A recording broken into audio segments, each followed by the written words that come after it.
День, когда деревья выросли за один день. Хорошо, что люди придумали дачи. Думала Поля, макая морковку в сахар. Макать морковку в сахар было не полезно, но очень вкусно. Поэтому мама иногда такое разрешала. Морковка сладко хрустела во рту, на улице был светлый погожий день, а через открытую дверь виднелся роскошный куст смородины, на котором гроздями висели почти черные ягоды. Во дворе появилась мама с мешком в руках и сказала папе почти то же самое, о чем подумала Полинка. Вот хорошо все-таки, что есть эта дача. А так что бы мы делали на этом карантине? Ага, согласился папа и потянул куда-то бревно. Полинка еще не решила, карантин – это хорошо или нет. Не надо рано вставать в садик – это хорошо. Нельзя пойти на детскую площадку – это плохо. Так что хорошо, что есть дача. Тут карантин есть, но его как бы и нет.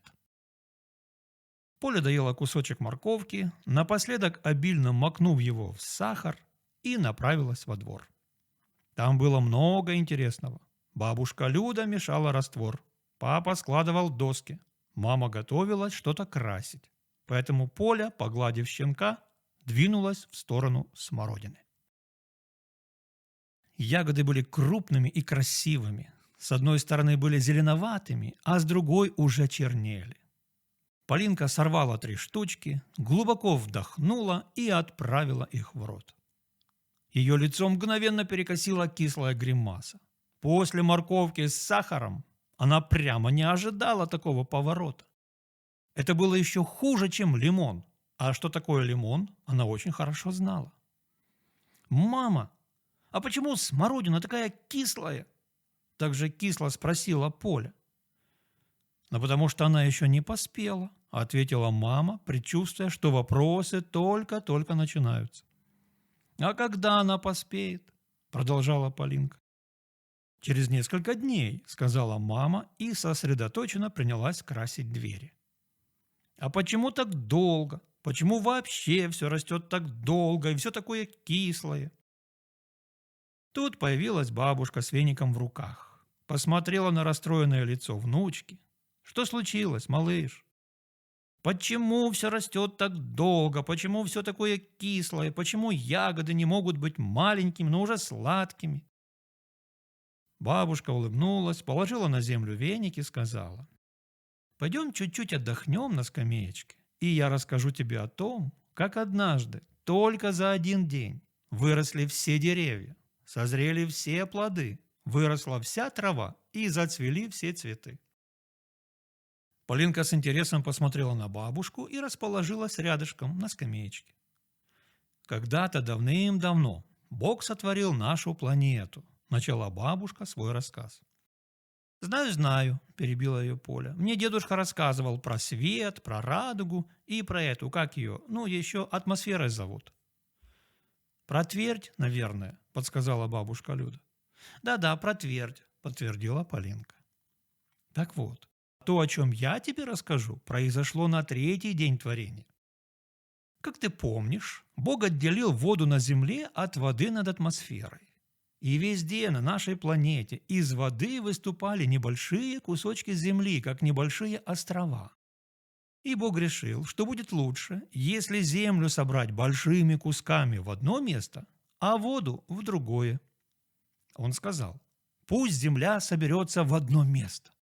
И тут вдруг все задвигалось, большие волны начали перекатываться на свое место, а земля начала двигаться со всех сторон, чтобы образовать большой-большой материк. Это такой огромный участок земли. И когда все это так передвинулось, то всю воду, которая собралась вместе, Бог назвал морями, а всю землю назвал сушей. «Бабушка, а как же рыбки? Они не поранились, когда такие волны и земля начали двигаться?» Снова прервала бабушкин рассказ Полинка. «Нет, не поранились, потому что их еще не было», ответила бабушка и продолжила.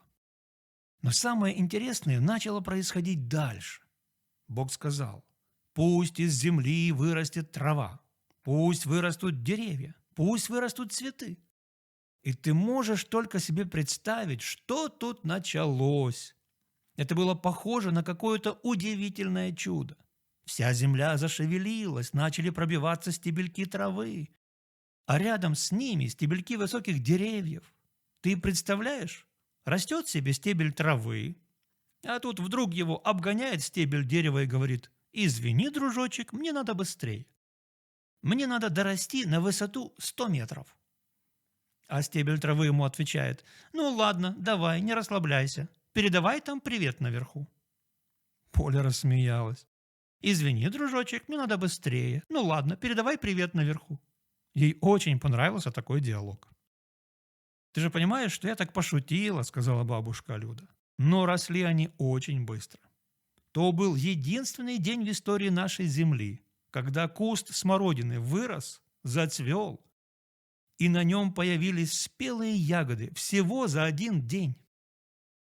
Нам приходится ждать долго, пока это все произойдет. А тогда за один день. Поля смотрела мечтательными глазами на бабушку, как будто бабушка сама творила все эти чудеса, или, по крайней мере, все это видела, может быть, даже пробовала на вкус те ягоды смородины. «Или вот эта яблоня», — продолжила бабушка. «Она растет здесь уже 20 лет. Еще твоя мама была такая, как ты, когда эту яблоню посадили. А в тот третий день творения нашей планеты она бы выросла за один день, да еще бы угостила нас вкусными яблоками». «Бабушка», — вдруг спохватилась Поля, «а лес тоже вырос за один день, такой высокий и густой?» «Ты знаешь, у деревьев есть очень интересная особенность», — ответила бабушка. «Они растут всю жизнь. Они становятся постепенно выше, ствол становится все шире и толще, корни свои не пускают все глубже и глубже, туда, где есть достаточно воды. Поэтому за один день они выросли настолько, чтобы можно было называться лесом, а потом продолжили свой рост». Бабушка потянулась за веником. Надо было идти работать, а то раствор, наверное, уже застыл. Поля еще раз огляделась. В небе ярко светило солнце. Яблоня приветливо шелестела листочками. Мягкая травка нежно щекотала ногу. Куст смородины привлекательно манил к себе девочку. Поля состроила ему веселую рожицу и направилась в дом, на кухню, за морковкой. Хорошо все-таки, что люди придумали дачу.